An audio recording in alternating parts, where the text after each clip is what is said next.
വളരെയധികം തെറ്റിദ്ധരിക്കപ്പെട്ടിട്ടുള്ള ഒരു സബ്ജക്റ്റാണ് മാത്തമാറ്റിക്സ്. ഇതിൻ്റെ പ്രധാന കാരണം കിടക്കുന്നത് ഈ സബ്ജക്റ്റിനെ എങ്ങനെയാണ് നമ്മുടെ അധ്യാപകർ പഠിപ്പിക്കുന്നത് എന്നുള്ളതിലാണ്.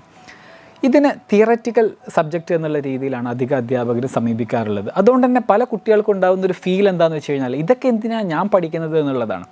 എന്തിനാ പഠിക്കണേ എന്നുള്ള ചോദ്യത്തിന് ആൻസർ കിട്ടാത്തതുകൊണ്ട് തന്നെ പല വിദ്യാർത്ഥികൾക്കും മാത്തമാറ്റിക്സിൽ പറയുന്ന പല തിയറികളും അതിൻ്റെ പ്രായോഗിക വശം മനസ്സിലാവാതെ, റിയൽ വേൾഡിലുള്ള അതിൻ്റെ അപ്ലിക്കേഷൻസ് മനസ്സിലാവാതെ പതിയെ ആ സബ്ജക്റ്റിനോടുള്ള താല്പര്യം നശിക്കും.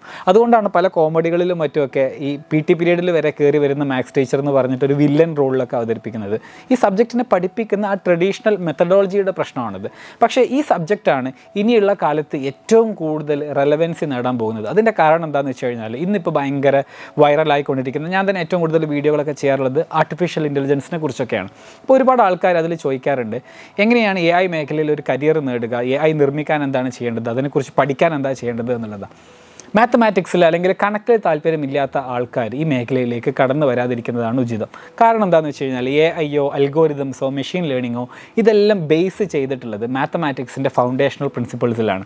ലീനിയർ ആൾജിബ്ര, കാൽക്കുലസ്, സ്റ്റാറ്റിസ്റ്റിക്സ് എന്നൊക്കെ പറഞ്ഞിട്ടുള്ള മാത്തമാറ്റിക്സ് അറിയാത്ത ആൾക്കാർക്ക് ഈ മേഖലയിൽ സർവൈവ് ചെയ്യുക എന്നുള്ളത് ഭയങ്കര ബുദ്ധിമുട്ടാണ്. ഇപ്പോൾ AI എന്നൊക്കെ പറയുന്നുണ്ടെങ്കിൽ ബേസിക്കലി ഇത് കോംപ്ലക്സ് ആയിട്ടുള്ള മാത്തമാറ്റിക്കൽ ഇക്വേഷൻസും മറ്റുമൊക്കെയാണ്. കാരണം മാത്സ് എന്ന് പറയുന്നത് ലോകത്തെ ലോജിക്കലായിട്ട് നമുക്ക് എക്സ്പ്ലെയിൻ ചെയ്യാൻ കഴിയുന്ന ഒരു വഴിയാണെന്നൊക്കെ പറയാം. മാത്സ് അറിഞ്ഞു കഴിഞ്ഞാൽ നമുക്ക് ക്രിട്ടിക്കൽ തിങ്കിങ് ഉണ്ടാകും, ഒരു പ്രോബ്ലം സോൾവിങ് സ്കിൽ ഉണ്ടാകും. എന്ത് വലിയ പ്രശ്നത്തെയും നമുക്ക് അതിൻ്റെ ലോജിക്കൽ യൂണിറ്റുകളായിട്ട് നമുക്ക് ഡിവൈഡ് ചെയ്യാനും മറ്റുമൊക്കെ പറ്റും. അപ്പോൾ അത്തരം ഒരു സ്കിൽ അച്ചീവ് ചെയ്യുക എന്നുള്ളതാണ് മാത്തമാറ്റിക്സ് പഠിക്കുന്നതിലൂടെ ഏറ്റവും ഇമ്പോർട്ടൻ്റ് ആയിട്ടുള്ള കാര്യം. അല്ലാതെ ഒരുപാട് തിയറംസ് കാണാതെ പഠിക്കുക, ഈവൻ ഗുണനപ്പട്ടിക കാണാതെ പഠിക്കുക, ഇതൊന്നുമല്ല ഇതിൻ്റെ ഭാഗം.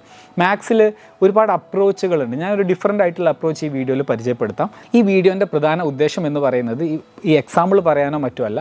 ഞാനിതിൽ പ്രധാനമായിട്ട് നിങ്ങളോട് കമ്മ്യൂണിക്കേറ്റ് ചെയ്യാൻ ഉദ്ദേശിക്കുന്ന കാര്യം, IIT മദ്രാസും ഇഡാപ്റ്റ് ലേണിംഗ് ആപ്പും ചേർന്നിട്ട് 1,00,000 വിദ്യാർത്ഥികൾക്ക് മാത്തമാറ്റിക്സിൻ്റെ ഫൗണ്ടേഷൻ പ്രിൻസിപ്പിൾസിൽ വളരെ സ്ട്രോങ് ഫൗണ്ടേഷൻ കൊടുക്കാൻ വേണ്ടിയിട്ട് 5ാം ക്ലാസ് മുതലുള്ള വിദ്യാർത്ഥികൾക്ക് 4 ലെവലുകളിലായിട്ട് ഒരു പ്രോഗ്രാം ഡിസൈൻ ചെയ്തിട്ടുണ്ട്. ഈ പ്രോഗ്രാം കംപ്ലീറ്റ്ലി ഫ്രീ ആണ്. IIT മദ്രാസിലെ പ്രൊഫസേഴ്സാണ് ഇതിൽ ക്ലാസ് എടുക്കുന്നതും മറ്റുമൊക്കെ. അതുകൊണ്ട് തന്നെ നല്ല ഹൈ ക്വാളിറ്റി ക്ലാസ്സുകളാണ്.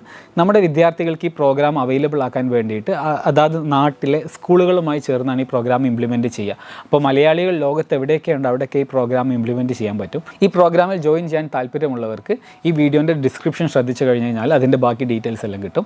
ഇനി ഇതിൻ്റെ പ്രധാന വിഷയത്തിലേക്ക് വരാം.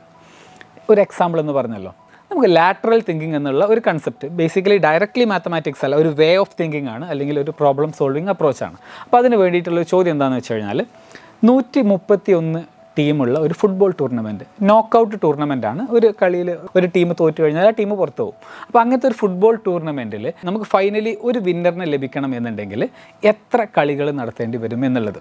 അപ്പോൾ പൊതുവിൽ നമ്മൾ ചില കാര്യങ്ങളിൽ നമ്മൾ അനാവശ്യമായിട്ട് ഈ ഒരു ലോജിക്കൽ റീസണിങ്ങോ അല്ലെങ്കിൽ ലോജിക്കൽ തിങ്കിങ്ങോ നമുക്ക് അപ്ലൈ ചെയ്യാൻ കഴിയുന്നില്ലെങ്കിൽ നമ്മൾ എന്താ ചെയ്യാന്ന് വെച്ച് കഴിഞ്ഞാൽ നമ്മൾ പഠിച്ചിട്ടുള്ള ഒരുപാട് തിയറികളോ പെർമ്യൂട്ടേഷനോ കോമ്പിനേഷനോ ഇതൊക്കെ അപ്ലൈ ചെയ്തിട്ട് ഒരുപാട് കഷ്ടപ്പെട്ടിട്ട് ഇരുന്ന് കൂട്ടും. പക്ഷേ ഇതിനൊരു ലോജിക്കൽ വശമുണ്ട്, അല്ലെങ്കിൽ നമുക്ക് വളരെ സിമ്പിളായിട്ട് ചിന്തിച്ച് കഴിഞ്ഞാൽ കിട്ടുന്നൊരു ഭാഗമുണ്ട്. അതെന്താണെന്നറിയോ? ഒരു കളിയിൽ ഒരു ടീം തോൽക്കും, നോക്കൗട്ട് റൗണ്ടാണെന്ന് പറഞ്ഞു അല്ലേ? അപ്പോൾ നമുക്ക് ഫൈനലി ഒരു വിന്നറിനെ ലഭിക്കണം എന്നുണ്ടെങ്കിൽ എത്ര ലൂസേഴ്സ് ഉണ്ട് എന്ന് ചിന്തിച്ചാൽ മതി. ഇപ്പോൾ 131 ടീമുള്ള ഫുട്ബോൾ ടൂർണമെൻ്റ് ആണെങ്കിൽ സ്വാഭാവികമായിട്ടും ഒരു ടീമിനെ ഫൈനൽ വിജയിയായിട്ട് പ്രഖ്യാപിക്കണം എന്നുണ്ടെങ്കിൽ നമുക്ക് 130 ലൂസേഴ്സ് വേണം. ഓക്കെ, അപ്പോൾ 130 ലൂസേഴ്സ് വേണമെന്നുണ്ടെങ്കിൽ ഒരു കളിയിൽ എത്ര ടീമാണ് തോൽക്കാൻ നോക്കുക? ഒരു കളിയിൽ ഒരു ടീമല്ലേ തോൽക്കുന്നത്.